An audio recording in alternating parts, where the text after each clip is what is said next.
근데 이제 학생부 종합평가 같은 경우는 이렇게 학생부 종합평가, 서류평가, 그래서 학생부 종합 네오르네상스 전형은 전형 자료가 학교생활 기록부와 자기소개서 두 가지가 있다는 거예요. 두 가지 전형 자료를 전부 다 보고 이 두 명이 종합적으로 정성평가해서 만약에 점수 차이가 일정 이상 나게 되면 평가 조정위원회를 해가지고 조정 점수를 부여할 거다. 근데 여기에 평가 요소별 비율 항목이라 그래서 이렇게 학업 역량, 전공 적합성, 인성, 발전 가능성 네 가지가 다 표현이 돼 있어요. 왜냐면 아직은 2023학년도니까 이게 이제 세 가지로 줄거나 아니면 여기 뭐 변화가 있거나 이런 건 아니니까 이렇게 세 개 다 있는데 여기 보면 30% 이렇게 돼 있잖아요. 그러니까 이게 학업 역량을 몇 %를 보겠다라는 것이 명확하게 제시가 돼 있죠. 그러니까 전체가 1000점 만점이라고 치면 300점을 주겠다. 학업 역량은 전공 적합성 300점을 주겠다. 인성 200점을 주겠다. 뭐 발전 가능성 200점을 주겠다. 이렇게 해서 30, 20, 20 이렇게 비율이 표현이 돼 있어요. 그래서 어떤 것들을 중점으로 하는 거구나. 심지어 이 옆에 보면 각각 어떻게 된다. 그러니까 학업 성취도라는 걸 뭘로 보겠다. 그러면 원점수, 평균, 표준 편차를 활용해서 산정한 학업 능력 지표. 그 학교 내부에 어떤 기준이 있겠죠. 그런 학교 내부의 기준을 가지고 학업 능력을 이렇게 따지겠다. 이런 거를 보여주는 그런 지표라고 볼 수 있는 겁니다. 그러면 대학에 학업 역량을 어떻게 보나요? 라고 대학에 질문하는 것과 평균과 표준 편차와 원점수를 어떻게 활용하나요? 라고 묻는 건 굉장히 다른 거예요. 그러니까 질문이 다르고 거기에 대한 답이 나오는 것도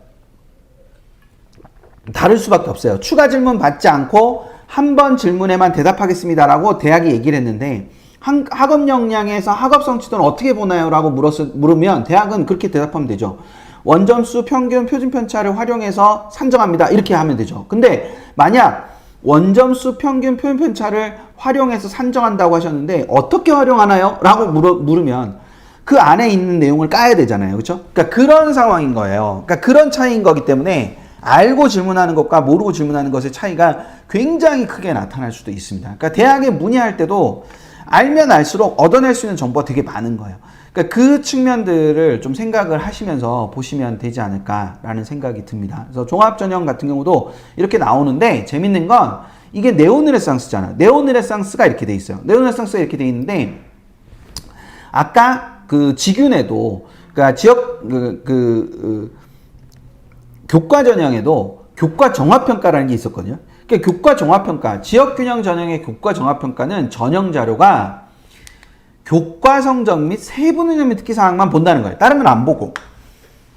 그러니까 교과 종합평가이기 때문에 학생부의 다른 항목을 보는 게 아니라 자기소개서도 없고 그냥 세 특만을 보고 할 것이다. 그리고 여기에 보면 평가 요소가 두 개밖에 없어서 이게 지금 제가 보여드려야 되니까 이걸 전체를 다 못 보여드리니까 이렇게 캡처해서 보여드리는데 이게 두 가지밖에 없고 평가 요소도 그 두 가지 중에 두 가지니까 하나 50% 하나 50% 이렇게 보면서 볼 거다. 그 내용들을 중심으로 본다는 거죠. 그래서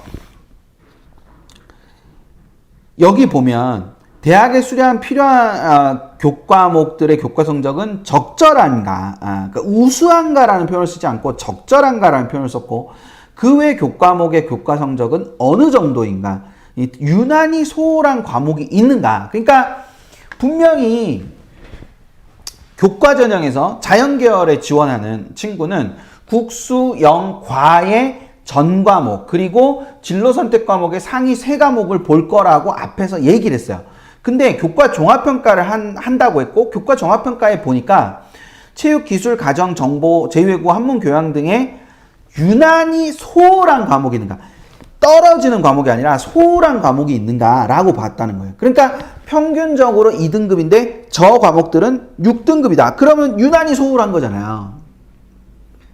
평균적으로 2등급인데 저 과목들은 3등급이다. 그럼 유난히 소홀했다고 말할 수는 없죠. 그러니까 그런 차이가 있는 거예요. 그런 차이들을 이런 평가 요소들로 평가하겠다라는 게 다 있는 거죠. 그래서 저런 기준으로 다 보다 보면 얘는 이래서 붙었고 얘는 이래서 떨어졌고 하는 것들을 보실 수 있습니다. 그러니까 그런 측면에서 저것들이 다 있다. 그러면 이거 똑같은 거잖아요. 우리 아이가 기술 과정이 안 좋은데 영향이 클까요? 이렇게 질문을 하실 수밖에 없는 거고요. 이 말을 이해하시면 저희 아이는 평균 등급이 2등급 정도 되는데 기술 과정은 8등급입니다. 그러면 많이 위험할까요? 이렇게 질문하게 됩니다. 그러니까 이게 질문이 다르잖아요. 애들 공부도 똑같거든요. 그러니까 그런 측면에서의 차이들을 좀 보시는 게 필요하다. 그래서 이렇게 전형 세부 사항을 보다 보면 어느 쪽으로 가서 뭘 보라 이렇게 나오는 부분들이 있는데 그 부분들 안에서 볼 수 있는 것들이 굉장히 많다. 그러니까 그걸 같이 생각을 좀 해뒀으면 좋겠어요.